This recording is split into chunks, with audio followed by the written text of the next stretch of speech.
Business owners don't care about ranking first on Google. They don't care about getting mentioned in Chat GPT. They don't care about having a million followers. They care about, did doing all of this bring me more sales? And if that answer is yes, then it's really easy for them to give me more budget. It's really easy for them to sign that next renewal agreement. Hey everyone, welcome back to the Right Media Group Chronicles. This is where we sit down with founders who are building agencies that actually drive results. So today's guest is Othy Morris, founder of Splice, digital marketing agency based in Alabama, helping businesses grow through SEO, paid search, and smart data-driven campaigns.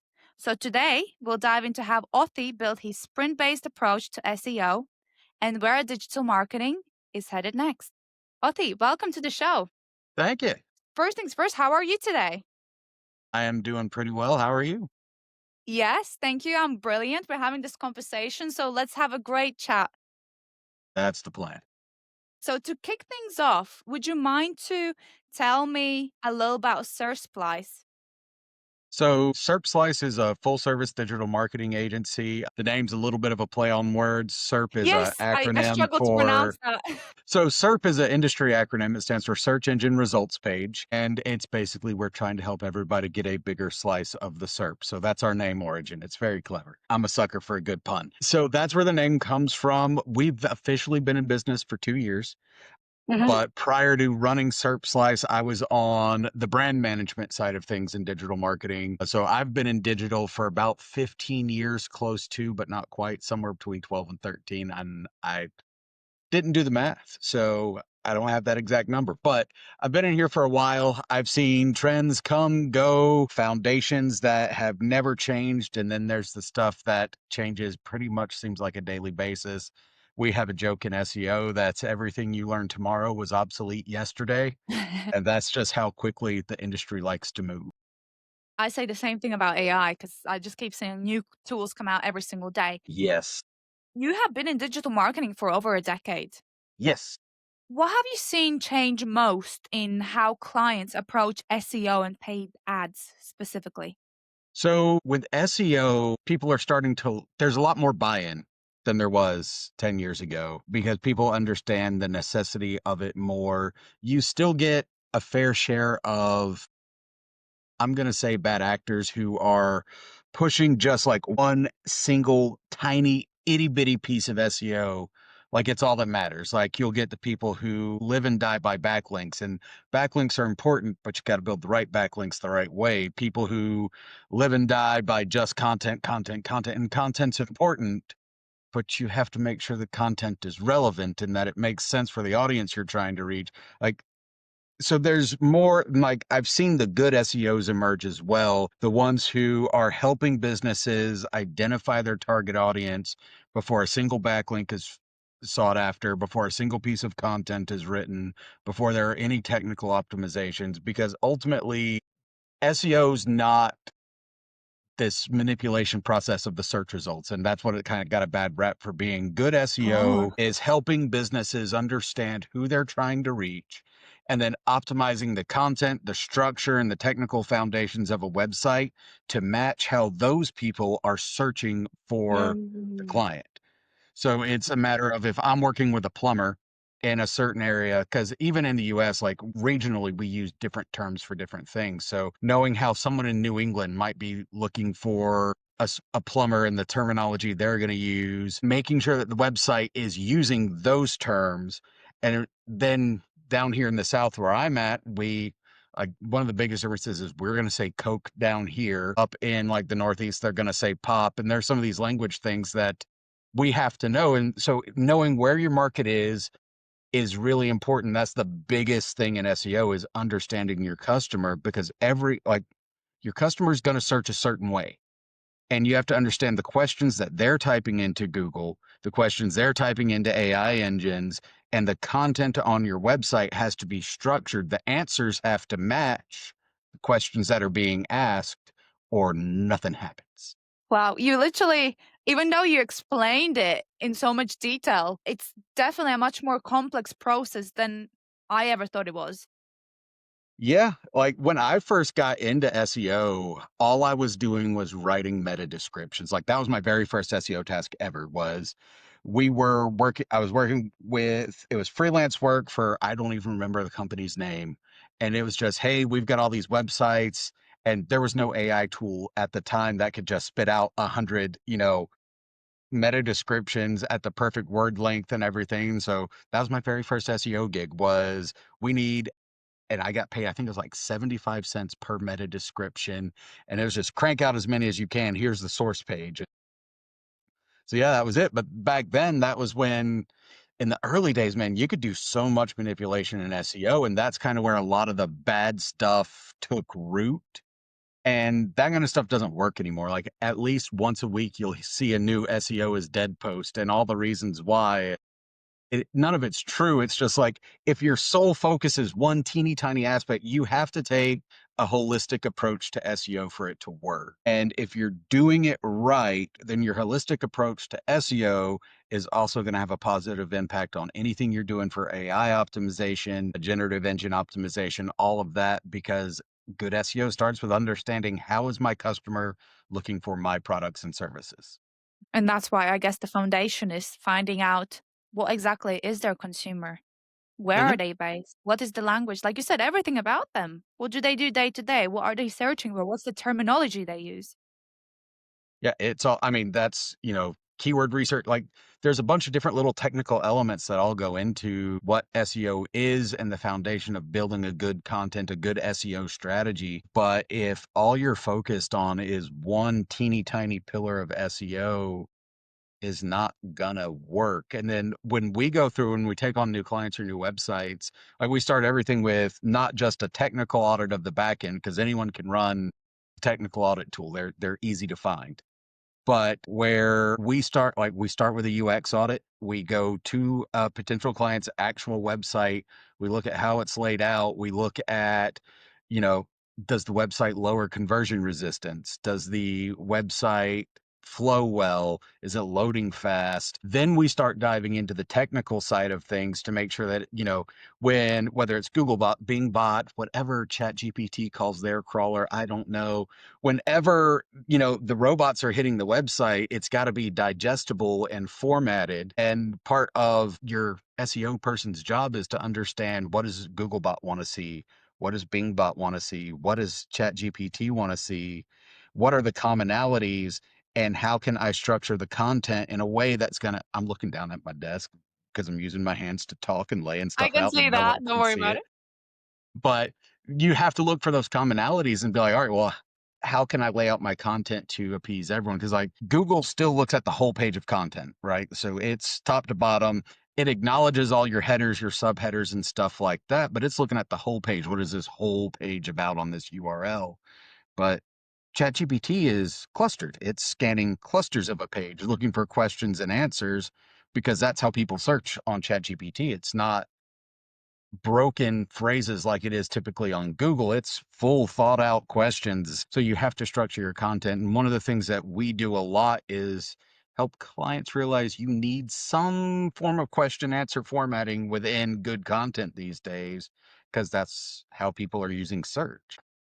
It's not just in ChatGPT. Like if you look at popular search terms and how those trends have changed over the past 5 years or so, like that's also changed. And we've seen this shift from someone typing in blue shoes and getting a bunch of random results to longer, more specific search queries. And that leads us into what we call search intent. And what search intent are you targeting? Because the like there's search intent and buying intent, and these are the two biggest parts of any digital visibility strategy. So I'm rambling, but No, no, no, no. You're diving in deep, which I feel like you have to do because, like you said, there is this misconception about SEO that you're Mhm. really trying to make people aware about. Following up from the topic that you're discussing, why do you think so many businesses still treat SEO as a one-time project and not as an ongoing system? Somewhere down the line, business owners got the idea that once you do SEO,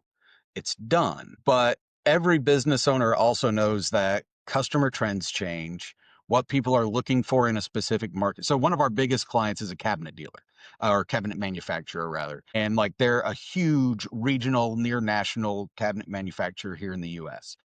And they will be the first to tell you that the way people are looking for cabinets, the decision making triggers for cabinets, all of this data changes over time. And if you're not monitoring how those things change for your business and not adjusting your content accordingly, well, that's a big part of it. So you've got to make sure that you're always matching keyword intent. But people get this mindset that, well, we did our SEO, now it's set, but your competitor is also doing SEO. They wanna take your business, they wanna take your market share, and so it's like there's mo you can't do a one and done on SEO, it has to be a continuous ongoing strategy because you're not the only person doing it. Whether it's my company or a different agency, someone can do a bang up job on your SEO, best content ever written, get you 50 great backlinks, the whole works, but then they're gonna go and do it for someone else. And chances are that someone Yeah, else yeah. is in your same industry because once you master a niche in SEO, you want to get as many of those clients as possible. You crack the code, you can make it easy for yourself. So that like that's it can't be one and done because everything changes. And like we said at the top of the conversation, digital changes fast. Like whether it's AI stuff, SEO stuff, even in Google Ads, it changes fast. And it's all most business owners, no matter how smart they are, unless they started a marketing agency or an AI agency, they don't have the time to keep up with it. And that's kind of our job is to keep up with it for them, give them sound strategic advice and help guide them to the good decisions because what I tell people most of the time is you started a business to do something you like doing, whether it's a restaurant, whether it's doing home remodeling, whether it's doing electrical work, whatever it is, you started a business to do what you like doing. If you liked doing digital marketing, that's the business you would have started. So Hmm. Yeah, smart assumption there. it hasn't failed me yet. It's gonna one day. So, who do you serve now? Who are your clients? Is there a specific niche? We do not niche because I like learning about a bunch of different stuff, and the research process is fuel for my ADHD. So we don't niche down into specifics. We have our cabinet manufacturer. We work with their dealers as well to help their dealers optimize their website. So we're in the home remodeling industry a little bit. We're in e-commerce. I can't think of an industry that I don't have a client in. I'm sure there is one. Fintech. I try to avoid healthcare and financial technology because the rules on Google for anything that's in the your money, your life categories, it's highly competitive and very authority driven, and authority takes a lot of time to build up. So unless a client just genuinely is prepared for that long haul 6 to 8 month fight to build their authority to a level where they can rank and be regarded well, those clients are a lot more work is than most It's harder honest way to to put it. achieve results for them as well, I suppose. It's a complicated industry, right? It is and it Financial, isn't like so healthcare. in the YMYL space, which is what Google shortens your money, your life to. So whether it's healthcare, financial advice, anything that's not like a service based, like bookkeeping's fine. Um, when you're giving that level of advice, Google wants to see highly authoritative content. So if as an entity, you're not authoritative yet, no amount of good performance, no amount of good site structure, no amount of content relevancy is going to push you to the top because authority is the primary driving factor for that. And unless you are someone with a big name in that market already, that authority is hard to build because we build authority in that through backlinks, through customer reviews, things like that. So it's not that difficult, but it's more time consuming unless you're already an established authority. Like if I don't know if Jeff Bezos wanted to go and start a financial technology company, well, he's a very successful business person, so he's probably going to get authority a lot faster and easier than if I do. All of my authority, as far as Google is concerned, is in the SEO industry and digital marketing. When Google looks at me from an entity point of view, it's got no idea whether or not I know about financial stuff or not. And so that's a part of it because, like, with digital marketing in general, especially on a website level, you're always affecting the same four core areas. You're either looking at performance on the website, you're building authority, you are building your ability to be robot friendly. So we talked about crawlers already, or you're building relevancy. So we call that the PAR structure at SERP Slice. That's the little structure I use to be able to talk to C suites at businesses and get them to understand stuff without drowning in SEO jargon, because no one wants me to explain what technical SEO is versus on page versus off page. The easiest way to tune out any potential client, any potential C suite is to start using jargon. Okay. So, what's working really well for you and your clients right now? Right now, and that's a big one. Without spilling too much, it's been holistic strategy, which when we say holistic strategy, we're not just looking at one aspect of digital visibility. We're looking at how is their SEO, how is their social media, how is their Google ads, Bing ads, wherever their paid search is running. And so we take a look at that as a whole to try to figure out where their footprint is, where do they need to grow. That's part of why we stick to more on the agile side of everything. So agile is a project management term to keep it really short and sweet. In project management, you have two basic methodologies. You have waterfall, which is I'm going to do this thing, then I'm going to do this thing, then I'm going to do this thing. And then you have agile, which is like, all right, these are all of our goals. During this time period, we think we can accomplish this set of goals. If we can do more, we'll do more, but we think we can handle this. And once that time period's up, you review your results, you evaluate what needs to be done next at that time. Instead of this super long roadmap of step by step things, you're taking a chunk of time, maximizing the improvement you can do in that chunk of time. And then once that chunk of time, so for us, our typical client is one sprint per month. Sprint is focused burst of effort in agile project management.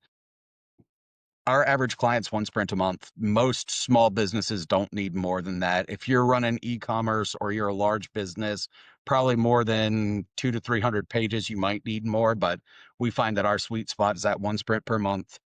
So we're taking and looking at, all right, what are the things that need to be, what's going to make the biggest splash as far as their organic ranking, their discoverability in AI, their social media, their paid search. And we're looking at what's going to make the biggest impact. And because ultimately, business owners don't care about ranking first on Google. They don't care about getting mentioned in Chat GPT. They don't care about having a million followers.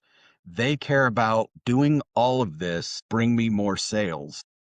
And if Mhm. that answer is yes, then it's really easy for them to give me more budget. It's really easy for them to sign that next renewal agreement. But ultimately, that's their goal, right? Now, you'll meet with some business owners that are like, yeah, we want to improve our social media footprint by 20%. And my first response is always, okay, and what do you expect to come of that? Because I want to get to that real core goal, right? Because if someone's like, hey, we want to start a cold emailing campaign, all right, well, what are you hoping to have happen as a result of that? Because we got to get down to what the client actually wants. And I have never seen a time where it's not either more purchases of their e-commerce or more leads for business to business. So it's like I deal enough in both sides of it to where that it's always going to be one of those two answers. So once you identified that, that's where we can focus on expanding out. They want more sales. Do they care more about returning customers or do they care more about new customers? Because depending on the product that you're building. So going back to our cabinet distributor, they want new dealers. That is their big focus because if they treat the dealers that they have right, they don't have to worry about them going anywhere. So they're not worried about marketing to them. Their marketing is focused on new dealers because that's what brings in new revenue. Took me a while, I'm talking months, to get them to admit that this was their goal so that we could Wow. optimize around it. Yeah. And that, so it's getting to that goal and then you can build out from there. So if you're trying to attract new people and you're an e-commerce site, well, in Google Analytics, you can set up all of your conversion tracking so that you're looking and prioritizing new customers. In Google Ads, you can set it up so that you're bidding higher for new customers, and we can optimize toward all of these goals. But if you've got your SEO is one company, your paid search is one other company, your social media is one other company, and those companies never talk. Like, it's okay to have different companies, but they need to all be talking. If you have it all, if you're doing it all in house and you've got a different SEO lead, a different Google Ads lead, and a different social media lead, that's fine as long as they're talking. And one of the biggest things that I realize, especially if I'm going into a new client that has used agencies in the past, is like, okay, well, you're using a social media agency and you're using a marketing agency. How much do they talk? How many meetings are they in together? Do they have the same perception of your goals? Because if they don't, then they might actually be working against each other. I was working with an e-commerce agency that had one company that was handling their Google shopping ads and another company that was handling their search ads, but both companies had across separate Google Ads accounts, Performance Max campaigns targeting the exact same page. And it's like you're competing with yourself. You will always have to pay more because the better one company does, the more the other company has to do. So it's like if this company is running ads that perform super great and this company is performing ads that run super great, well, now each of those ads are making the other company have to have a higher cost per click, a higher cost per Wow. conversion because you're betting against yourself. And that's not Can't really. even imagine the conversation that you have with your client to tell them this information. They're like, "What? Like we've been doing this for years." Yeah, I get that a lot. The whole, well, this is how we've always done it. I'm like, well, you're talking to me because you're not happy with the results you've always been getting. Yeah. So Yeah. That was a great explanation there. And ever since, like, as soon as we jumped on this call, like, you explain everything in such great detail and just getting down to the basics, which are the most important, clearly. And you've must have worked with so many clients to come to this realization, right?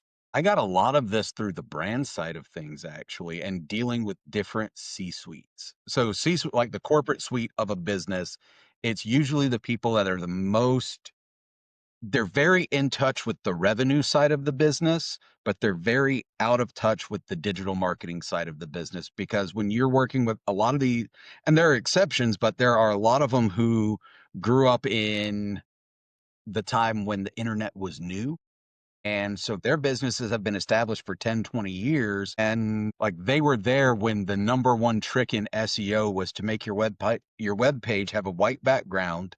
And then you put a bunch of white text, random keywords off to the side so that the user doesn't see it, but Google sees all this extra stuff. And that was called keyword stuffing. It's very bad. Please never do Wow. it. Like you will get a manual action from Google, which is like the worst because that means they've removed you from search results until you fix it. So yeah, don't do keyword stuffing. But that like back in like 2000, that was the way. Mhm. But so you have them that have grown up and they've seen the ebbs and flows. And when you hear once a week, once a month, SEO is dead. Now you have to do AIO. SEO is dead. Now you have to do. It's like SEO is never going to die. SEO is immortal because good, solid SEO is optimizing your content, your website, your presence in general to match how people search for products and services like yours. It's not about manipulating Google, it's about understanding your customers. And if you take that approach, you'll get it right every time and you never have to worry about all the changes. And it's like I always find it amusing when people are like, Google changed stuff again, and they really haven't. Google has said since the onset that SEO companies like mine, I am not Google's customer. Ultimately, the businesses that I help do better on the internet, well, they're not Google's customer either. Google doesn't care about them. Google's customer is that person sitting at their computer trying to find an answer to something. That's who Google cares about. They don't care. And whatever they can do to make that person get better, more accurate results is what they ultimately care about. And Google has said this from the beginning. So it's like nothing's really changed that much as far as Google. It's just they have better technology to filter out spammy pages. They have better technology to find relevant content. So they've gotten better at doing what their mission has always been. So if you're on board with that mission, you're like, hey, I know that my customer doesn't really know the ins and outs of digital marketing. So I'm not going to put a bunch of digital marketing jargon on my website because I don't know a single business owner today that's going to go and type into Google, show me the number one technical SEO agency. There's going to be like, I need an SEO agency. So the fact that we're really great at the technical side of SEO doesn't matter. I could put it all over my website, but it's not going to help my target audience find me. That first step never gets different. It's understanding how are people looking for you. How do you get awareness out there, especially to your potential clients, about SEO not actually being dead? So most of the people that are still looking for SEO understand that all the SEO is dead stuff is gimmicky clickbait posting. I mean that's what it is. And it's a matter of when I'm having a conversation with a potential new client or when I'm reaching out, we include I usually just put it right there in front. It's like, hey, when we say SEO, we're talking about digital visibility. So that's going to include any optimizations we make for SEO, any optimizations we make for helping you appear in AI overviews, any optimizations we make for helping you appear better in LLMs. That for us is all SEO because SEO is about improving your overall digital visibility. And that usually gets the guard lowered and they're like, okay, these guys know what they're talking about. They are aware of all of this other technology out there and they're staying with the changes. Because the number one responsibility of anyone in digital marketing is to understand the stuff coming out right now and to help our clients prepare for what we think is Yeah. coming next. And we're going to get that part about things coming next wrong sometimes, and that's okay because no one can predict the future. But we have, like, I require my team to do 1 hour of dedicated on the clock learning every week about what has changed. Because Nice. if not, they can't stay ahead of things. I want all of my team to be able to talk as in depth about the stuff that we offer as I do, whether it's my sales to account managers. I want them to be intimately familiar with our service offerings because if they're not as knowledgeable as I am, then I can never pass the torch. I want to retire and just drink scotch one day. Like, that's my life goal. You'll have so many clients that won't jump on a call because of this speculation they have about SEO. So, do you have any any awareness campaigns or educational content out there that's lowering their guard before they even have that call with you? I mean, we have a website blog. Blogs are good for building B2B level authority because people can backlink to it. You can't backlink to content that doesn't exist. And it kind of, they can read through, they can see that we know what we're talking about and things like that. But mostly we post silly memes online. Like that is our I whole love a good social media meme.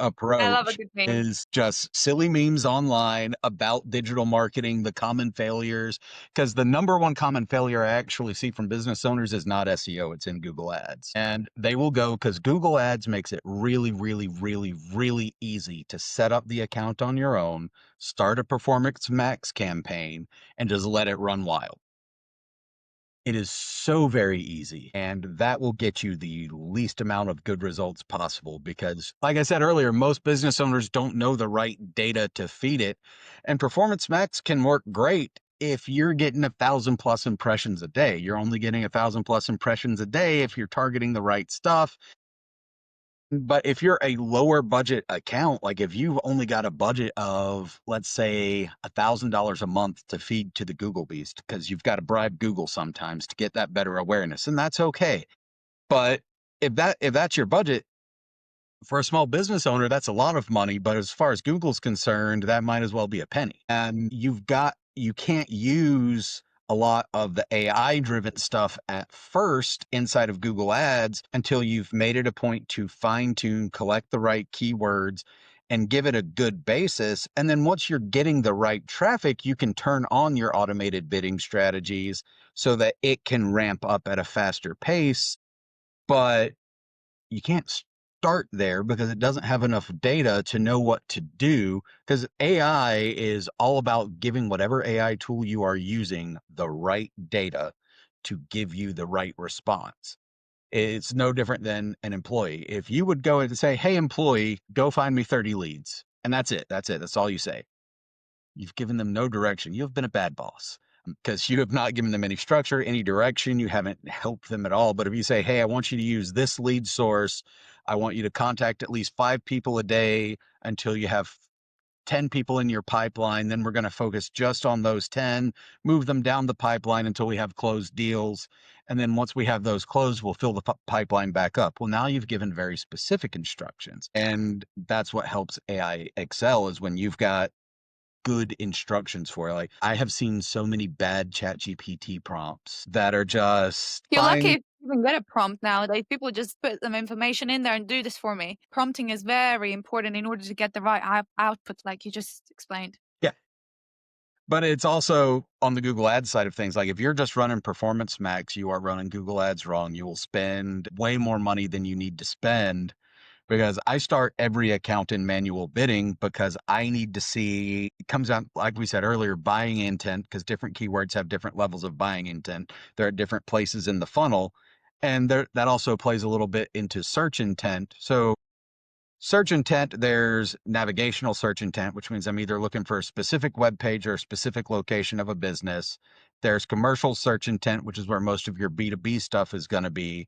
Transactional search intent, which is um, e-commerce, someone that's ready to make a purchase. And then there's informational, which is all your research stuff. AI doesn't own informational yet, but it will. That is at like because that is what people are using AI overviews for. That is what people are using ChatGPT for, is that informational search query where they're trying to learn what are the potential products to solve my problem or is there a name for my problem? And we go through this whole process of problem aware, solution unaware, and we narrow that down until someone is problem aware and solution ready.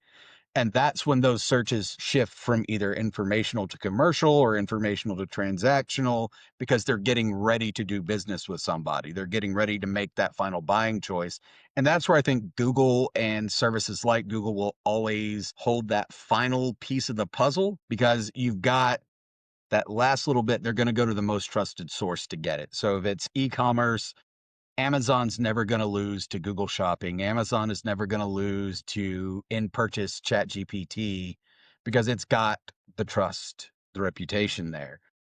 But I mean, you'll see a little bit of market share shift, but not significantly enough. And then informational is going to be owned by AI overviews and search engines. And it's going to be that I think search is going to end up where a lot of commercial intent still happens. Like you'll still see your B2B research. All right, I've narrowed it down. These are the 5 companies that I've decided I'm going to look for. Let me go and find their websites. Let me go and learn more about them.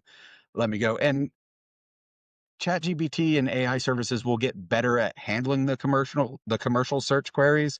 I don't think they're there yet, but I think that the informational side of things, and when you look at keyword data as far as what's driving clicks in Google Ads and things like that, and you look at all the data as a whole, you can kind of see that there's this big shift in search query to transactional is what's really happening inside of Google Ads, transactional and commercial, or at least that's what converts. Like you'll still get clicks from other things, but that's what's converting.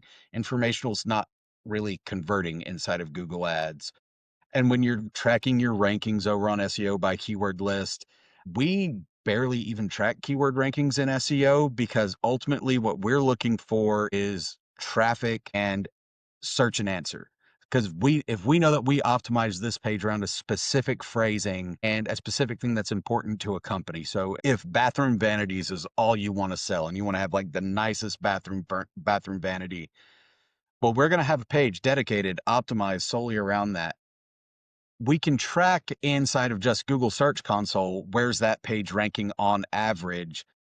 Do the queries matter? Sure, because we can go and look at, all right, are we getting more transactional queries, more informational queries to this page? But that's where the keyword data matters is, are we driving the right kind of traffic?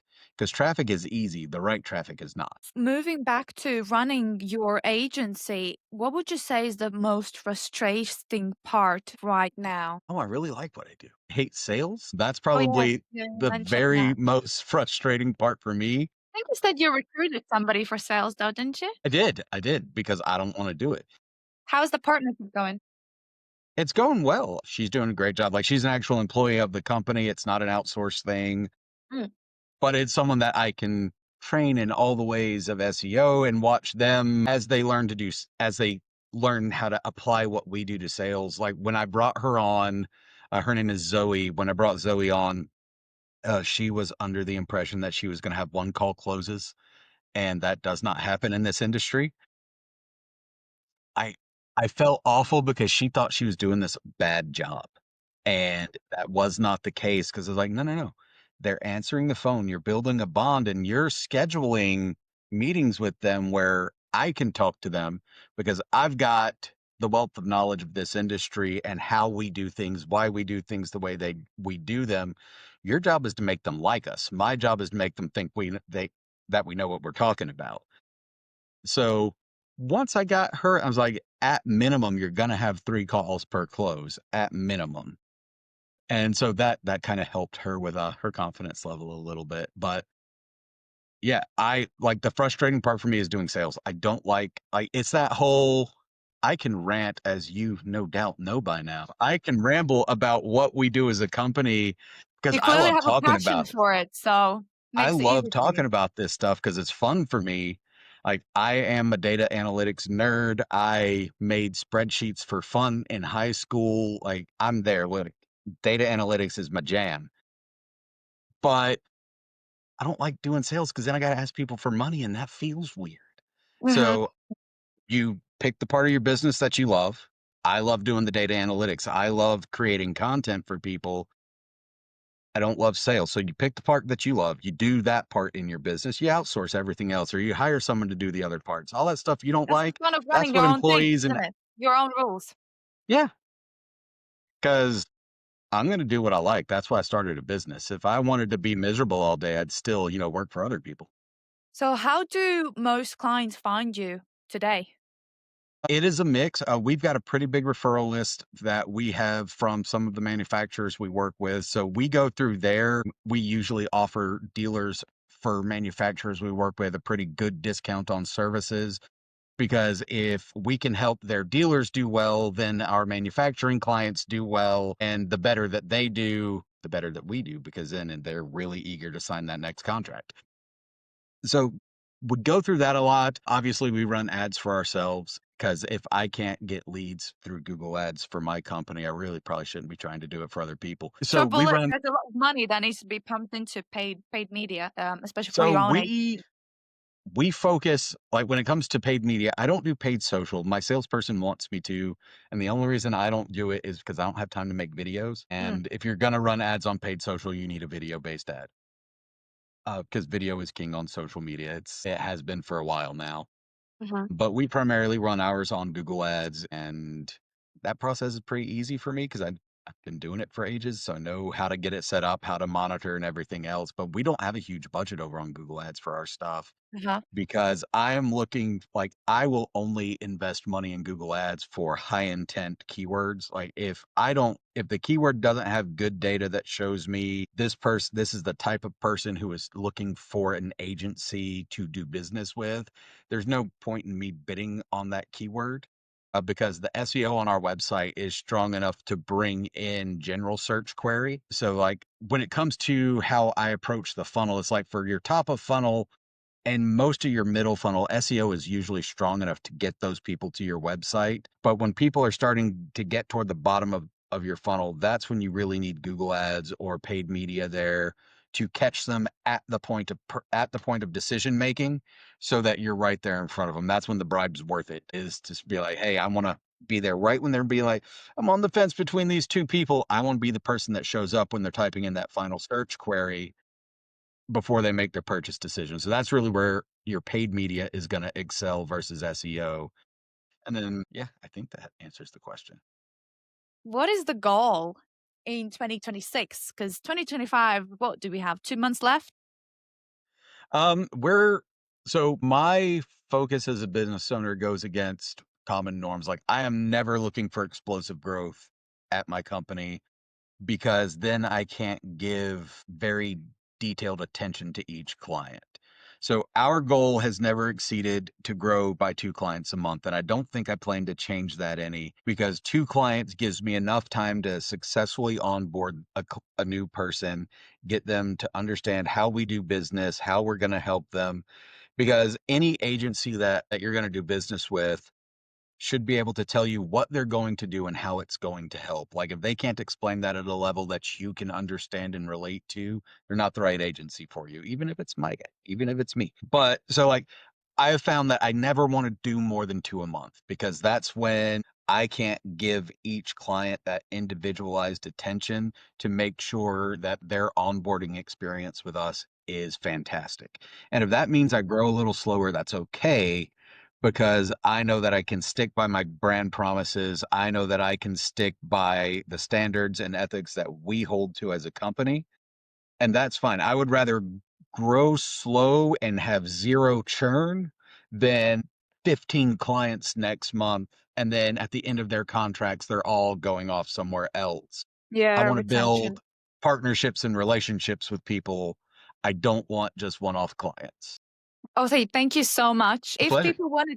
If people wanted to connect with you, find out more about your services, what you do, where should they be looking? I am on LinkedIn. That's probably the easiest place to find me because I don't think there are a lot of Othys out there. Um, they can go to our website, serpslice.com, SERP slice.com. Pretty much all of our service detail is there, easy to find. They can reach out via email, help@serpslice.com. It goes to pretty much my whole team. So somebody will reply to that. Me or someone else from the company will reach out every time we get an email. Yeah. Thank you so much for making the time for this call and really My diving deep pleasure. into the detailed explanation of what SEO is. You clearly have a passion for it. So thank you for explaining the nitty gritty behind it all. I do feel like I'm going to walk away from this call with more wisdom. That means I did a decent job.